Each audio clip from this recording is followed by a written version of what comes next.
Mirë të ndëruar teleshikues, ne rikthehemi sërish pas këtij bloku publicitar, vjojmë të merremi po së bashku në hapësirën e intervistës. Në këto momente do të ndalemi sërish tek të gjitha zhvillimet të cilat vijnë nga Kosova dhe do të flasim për një aksion të ndërmarrë nga vetë policia e Kosovës në veri të vendit. Autoritetet deri në këto moment, ashtu siç bëjnë me dije edhe nëpërmjet njoftimeve zyrtare, kanë arrestuar 16 të dyshuar për kontrabandë me armë. Në një komunikat të përbashkët, policia e Kosovës dhe prokuroria themelore e Mitrovicës njoftuan se operacioni policor u krye në 21 lokacione në Mitrovicën e Jugut, Mitrovicën e Veriut, Vushtri, Skënderaj dhe Leposavić. Gjatë operacionit janë sekuestruar armë zjarri, municion, luftarak, telefona dhe sende të tjera të kundralishme. Por se çfarë është duke ndodhur aktualisht sa i takon këtij aksionit policisë së Kosovës, informacionet dhe detajet na i përcjell zoti Bedri Elezi, ekspert sigurie. Zoti Elezi, të përshëndes, faleminderit që je sot në Fax News. Faleminderit shumë gjithashtu për ftesën dhe mundësinë. Zoti Elezi, çfarë është duke ndodhur aktualisht në veri të Kosovës, një aksion policor mbase i papritur për ne këtu, por mbase i pritur për ju atje për shkak të rëndësisë dhe trazirave që shpesh jemi përballur në veri? Po, faleminderit shumë. Policia e Kosovës dhe Prokuria e Shtetit, pas informacioneve të morura nga burime mirë të informuara, kanë kryer operacionin më të suksesshëm, mund të themi deri më tani, në 21 lokacione, sa i përket gjetjes dhe sekuestrimit të mjeteve armëve, mjeteve ushtarake dhe armëve, të cilat ishin kryesisht në veriun e Mitrovicës në 4 komunat. Edhe pse pastisja u shkryer edhe në disa lokacione të tjera jashtë veriut e Mitrovicës, besohet se gjithë organizimi i këtij lloji aktiviteti kriminale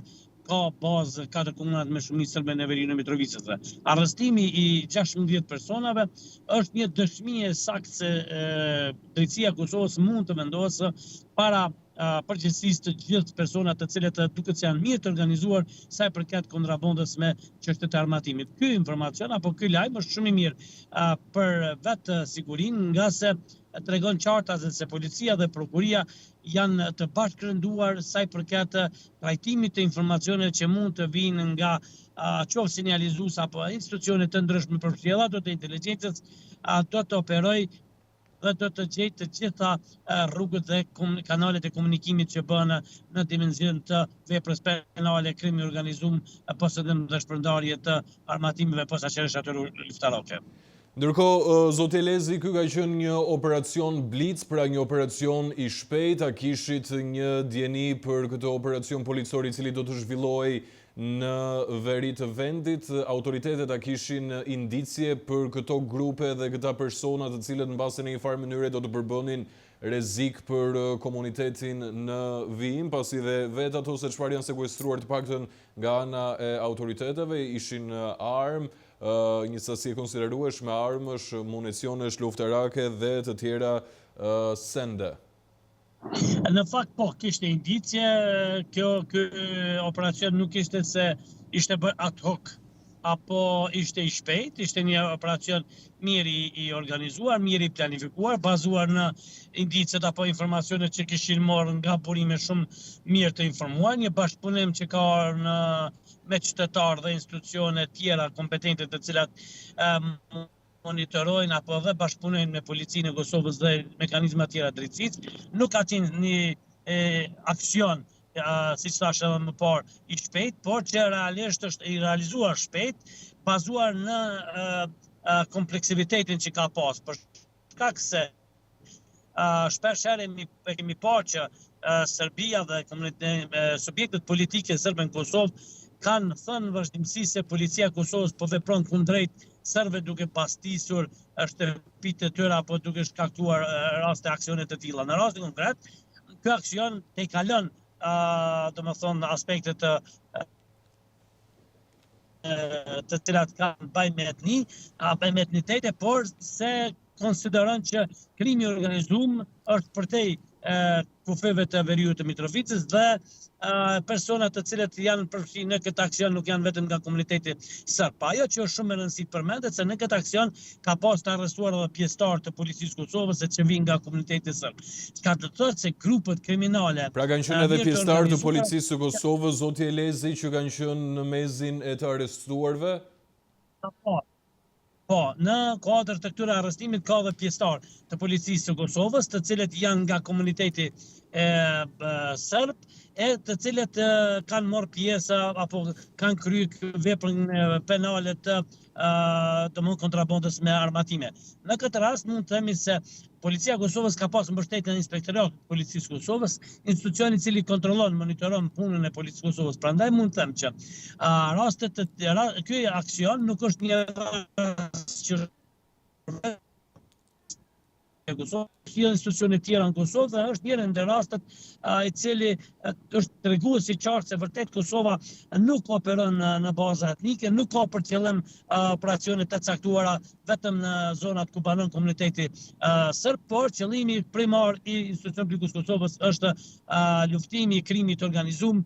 posaçërisht kontrabanda qoftë në këtë rast edhe me armë dhe municione. Ndërkohë, si paraqitet situata aktualisht në veri të vendit, zoti Elezi, duke padur parasysh një kalvar të gjatë të situatave dhe të rrezikave të ndodhura në këtë zonë? Momentalisht situata e sigurisë në veri është e prishtë, e qetë, por e prishtë. Dhe kjo për faktin se nuk kanë përfunduar, mund të them, përpjekjet e Serbisë për të skaluar statën sigurisë në Kosovë, duke për mënyra të ndryshme, fillimisht duke nxitur qytetarët e komunitetit serb për mos të bashkëpunu me institucionet e Republikës Kosovës, për mos t'i njohur ata dhe njëkohësisht për t'i penguar në veprimet e tyre. Gjithashtu duhet kem parasysh faktin se tani më kemi edhe deklarime ndërkombëtare të rrezikut që qytetarë serb mbështetur nga Beogradi zyrtar kryejnë trajnime, pajisen me armë të ndryshme, municione, mjete të tjera ushtarake për të kryer eventualisht veprime të kundërligjshme dhe veprime dhune në territorin e Republikës Kosovës e posaçërisht në 4 komunat me shumicë serbe. Ky fakt dhe deklarimet të vazhdueshme qofshin nga NATO, nga shtetet anëtare të NATO-s se Kosova mbetet akoma në rrezik serioz, e bëjnë të prishtë situatën e sigurisë në veriun e Mitrovicës, 4 komunat serbe, dhe njëkohësisht detyrojnë veprime inteligjente dhe vigjilencë të theksuar të institucionit të Republikës Kosovës, bashkërendim me faktorin ndërkombëtar, këtë rast me KFOR-in, në mënyrë që çdo papritur eventuale nga aktivitetet e grupeve kriminale terroriste, siç ishte rasti i Banjskës, të jenë të parapara dhe të merren të gjitha masat për të parandaluar çdo siguri në territorin e Republikës Kosovës, e veçanërisht në këtë zona. Unë e konsideroj akoma situatën të breshtë dhe vazhdoj që të mendoj se jemi të ekspozuar para një situate të rëndë sigurie dhe se duhet të merren të gjitha mosat e sidomos veprimet inteligjente të institucioneve të inteligjente të qofshin lokale ndërkombëtare të jenë akoma të theksuara, të jenë në nivelin e duhur për të marrë informacione në kohë reale për çdo lëvizje të armatimeve dhe grupeve kriminale e terroriste të cilët e kanë për qëllim shkaktimin e dhunës dhe rrezikimin e jetës shtetare qofshin nga komuniteti serb apo edhe komuniteteve tjera, përfshirë edhe pjesëtarët e sigurisë, ato të fortë të policisë. Ne jemi të vetëdijshëm se Serbia nuk ka ndërprerë programin e saj për destabilizimin e Kosovës dhe rajonin dhe në kuadër sa të përfshirë dhe të operacionin e fundit ku largimi i armatimeve nga duart e grupeve kriminale dhe terroriste është njëri ndër hapat kryesor për të garantuar se do të parandalojnë veprime të dhunshme qofshin terroristë në territorin e Republikës Kosovës. Ndërkohë, zoti Elezi, dua të ndalem tek çështja e sigurisë së Kosovës, sigurisë rajonit dhe stabilitetit në rajon. Dua të marr pak komentin, opinionin tuaj sa i takon marrëveshjes të firmosur tani më nga Kroacia, Shqipëria dhe Kosova për një deklaratë të përbashkët me anë të së cilës synohet të rritet ndërveprueshmëria mes ushtrive përmes edukimit, trajnimit dhe stërvitjeve të përbashkëta në një farë mënyrë për t'i bërë balë kërcënimeve të mundshme, kërcënime të cilat kanë për qëllim destabilizimin e vendit, por edhe të rajonit. Marr pa komentin tuaj, çfarë do të thotë për ju ky nënshkrim i kësaj marrëveshje, e cila mbase do të finalizohet si një aleancë ushtarake ndërmjet këtyre tre vendeve. Dua të kujtoj që Shqipëria dhe Kroacia janë pjesë thelbësore e NATO-s, Kosova ende nuk është, por në një farë mënyre NATO është brenda Kosovës. Atë jemi të drejt për drejt me qytetarët dhe shikuesit tuaj se çdo aleancë është në të mirën e sigurisë dhe në rastin konkret në nënshkrimin e marrëveshje për aleancën e cila në brendësinë e saj më shumë ka aspektet e ekonomisë ushtarake, të industrisë ushtarake, sidomos pas vendimit Bashkimit Evropian për të investuar 800 miliardë deri në 3 miliardë euro në fushën mund të themi ushtrisë apo fushën e armatimeve dhe municioneve, dhe se edhe shtetet kandidate për Bashkimin Evropian do të jenë përfituese të tyre, madje janë 150 miliardë euro që do të ndahen pikërisht për shtetet kandidate, në këtë rast është edhe Shqipëria. Kjo është edhe një nga arsyet që Kroacia ka pa të arsyeshme që të ketë një bashkëpunim me Shqipërinë, edhe gjithashtu Shqipëria ka interesat e saj për të kryer veprime konkrete në realizimin e këtij programi që do të vijë kodër të pakës 800 miliardë për çështjet që kanë të bëjnë me forcimin e një bazat përbashkët ushtarake kundrejt një rreziku që vjen nga Rusia. Këto aleanca janë edhe mesazhe politike për t'i treguar në këtë rast Serbisë zyrtare se nuk është Kosova apo Shqipëria apo Kroacia vetëm, dhe se ekziston mundësia që në të ardhmen pjesë e kësaj aleance të jenë edhe vendet e tjera e të cilat mund të jenë të barazvlefshme me fuqinë ushtarake që momentalisht e ka Serbia. Unë besoj që këto aleanca mund të ndikojnë pozitivisht edhe tek qasja që Serbia të mbrapsët në raport me rrezikun që paramendon të i bëj vendeve të rajonit, duke parë se shtetet ballkanike janë të gatshme për të vepruar bashkërisht qoftë në çështjet e trajnimeve, siç thatë ju profesionale, dhe ku në rastin konkret Kosova mund përfitojë më shumë për shkak përvojave të dy shteteve anëtare të NATO-s që kanë Shqipëria e Kroacia, e veçanërisht Kroacia që ka një angazhim të jashtëzakonshëm në pjesën ajrore, ku Kosova së fundi ka blerë fluturake, dron dhe pajisje tjera raketa dhe mund përfitoj për të ngritur burimet njerëzore dhe kapacitetet e saj profesionale në forcat e saj të sigurisë, dhe gjithashtu mund të jetë një burim i prodhimit apo mbushjes së armatimeve, të cilat do të vinë në bashkë organizim mes 3 shteteve. Sa e rëndësishme është kjo aleancë, zoti Elezi, pikërisht në një moment kaq delikat sa ky? Në rastin konkret është e rëndësishme për aspektin e industrisë ushtarake, sepse edhe Shqipëria dhe Kosova kanë kapacitet për të qenë pjesë e angazhimeve të përbashkëta.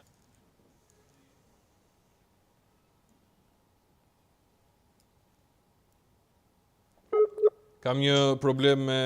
lidhjen me zotin Elezi, regjia do të kujdeset që ta kemi sërish në komunikim të drejt për drejt, është mëse e dukshme dhe e mirëkuptueshme,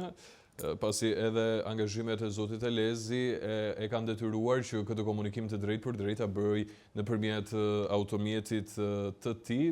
të cilin e drejton dikush tjetër patjetër, sepse nuk mund të rrezikojmë me jetën as pak. Ndërkohë kam sërish zotin Elezi. Zoti Elezi, jemi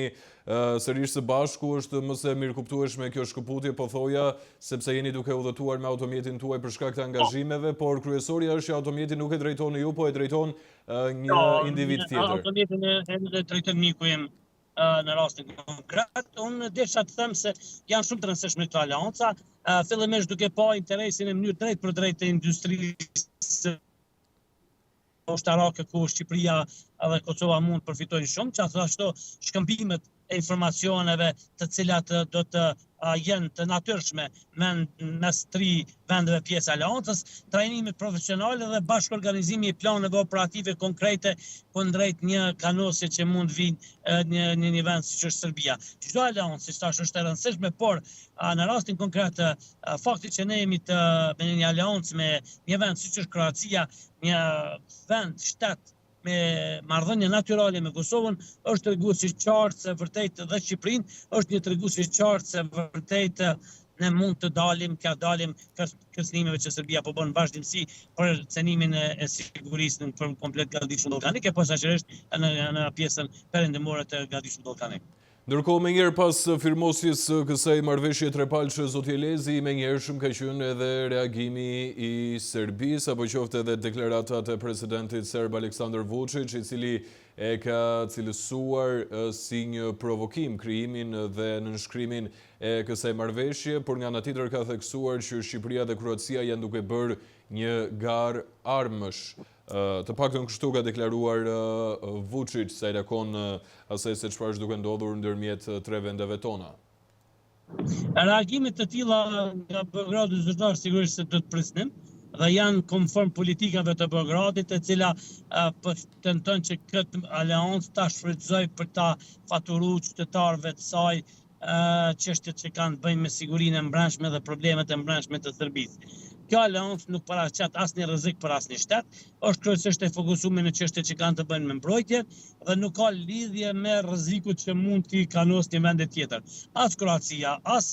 Shqipëria dhe as Kosova nuk kanë plane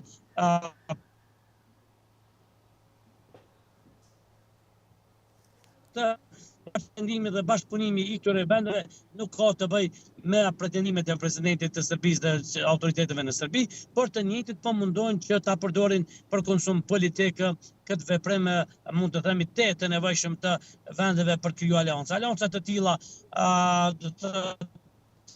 të dobishme për vetë të sigurinë në Ballkan dhe se dy shtetet anëtare të NATO, Shqipëria dhe Kroacia, sigurisht që nuk veprojnë në asnjë mënyrë kundër normativave të cilat i ka parapar edhe NATO dhe për shtetet anëtare. Unë besoj që ka lejime dhe ka koordinim sa i përket kësaj aleance me NATO-n. Dy shtetet anëtare, Shqipëria dhe Kroacia, kanë marrë pëlqim apo kanë marrë pajtim nga NATO që të themelojnë një aleancë të tillë, që unë personalisht në bazë të informacioneve që kam, pra që kjo aleancë të zgjerohet edhe me dy shtete të tjera siç është Mali Zi dhe Maqedonia e Veriut. E kuptoj ndërkohë si është pritur nga organet e brendshme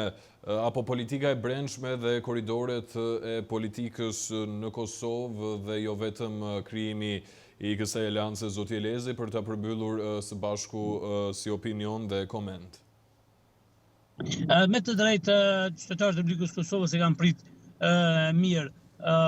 këtë aleancë, vlen të theksoj se edhe politika kosovare, qoftë opozita dhe të tjerët, e kanë konsideruar shumë të rëndësishme. Duhet të jemi shumë mirënjohës dy vendeve që e mbështesin në vazhdimsi Kosovën, Shqipëria dhe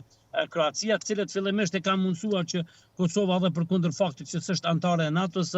të jetë pjesë e kësaj aleance, e cila thash edhe një herë do të ketë përfitimin më të madh se sa dy vende tjera, duke u bazuar në faktin se Forca e Sigurisë Kosovës ka shumë nevojë për praktikat, përvoja dhe performancën që kanë vendet siç janë Kroacia dhe Shqipëria, dhe njëkohësisht për të treguar qartë as dhe për faktin që Kosova është anëtare. Kosova është garantuar sovraniteti i saj sipas rezolutës 1244 nga NATO, është gjithashtu tani më edhe pjesë e aleancave, nismave të mira që kanë të bëjnë jo vetëm me sigurinë e Kosovës, por me gjithë sigurinë e gatishmëllit. Elezi, të falenderoj shumë për të gjithë këtë analizë, të falenderoj shumë për detajet, informacionet cilat lidhen me çështjet e të rëndësishme të sigurisë së Kosovës dhe jo vetëm, ishte kënaqësi. Faleminderit gjithashtu edhe kënaqësi edhe për ne. Mirë, kemi qëndruar deri në këto momente me zotin Bedri Elezi, eksperti i sigurisë, për të diskutuar se i takon disa prej zhvillimeve kryesore të ndodhura në Kosovë, duke nisur me aksionin policor që policia e Kosovës ka ndërmarrë në veri të vendit në 21 lokacione të ndryshme, siç ishte Mitrovica e Veriut dhe një sër vendesh të tjera, aty ku janë arrestuar të paktën 16 persona të dyshuar për kontrabandë armësh. Nga ana tjetër janë sekuestruar një sasi e madhe e armëve të zjarrit, municionit dhe sendeve të kundralishme, por nuk lanë paprekur edhe aleancën ushtarake ndërmjet Kroacisë, Shqipërisë dhe Kosovës. Ne shkëputemi në publicitet.